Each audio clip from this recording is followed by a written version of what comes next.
পিয়ারের জন্য আমাকে গণভোটে যেতে হবে কেন? তাহলে ওই যদি গণভোটের প্রক্রিয়া আপনি যেতে চান আগামী 2 বছর তো আপনাকে গণভোটই করতে হবে। প্রত্যেকটি রাজনৈতিক দলের অধিকার আছে জনগণের কাছে ম্যান্ডেট নেওয়া, আগামী নির্বাচনে আমরা নিয়ে যাবো সেখান থেকে।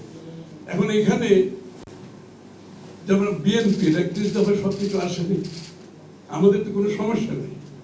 রুবেলের দলেরও সবকিছু এখানে আসে নাই, মান্না ভাইয়ের দলেরও আসে নাই, সাইফুল ভাইয়ের দলেরও আসে নাই, সমস্যা নেই, আসার কোনো কারণ নেই। কারণ প্রত্যেকের একটা নিজস্ব দর্শন, চিন্তা ভাবনা, আগামী রূপরেখার চিন্তা আছে তো সবাই। সুতরাং আমরা যে সব জায়গায় ঐক্যমত হব তা তো না। এখন কি আপনি যে বিষয়গুলোতে ঐক্যমত হয় নাই, আপনি কি সবগুলোর উপর এখন কি গণভোটে জিততে পারবেন? তাহলে এই প্রশ্ন কেন আসছে? আমি এই পিয়ারের জন্য আমাকে গণভোটে যেতে হবে কেন?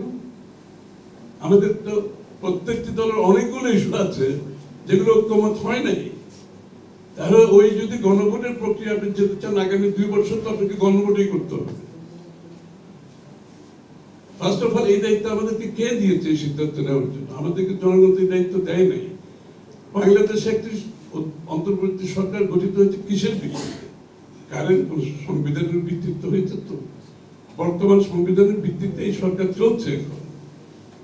সুতরাং বর্তমান সংবিধানের ভিত্তিতে সরকার চলে, অন্তর্বর্তী সরকার চলে, তাহলে আমাদের গণতান্ত্রিক অর্ডারকে যদি ফিরিয়ে আনতে হয় এবং পরবর্তীতে পরিবর্তন করতে হয়, প্রথম দায়িত্ব হচ্ছে আমাদের বর্তমান সংবিধানের আওতায় নির্বাচন করে গণতান্ত্রিক অর্ডারে আপনাকে আসতে হবে আগে।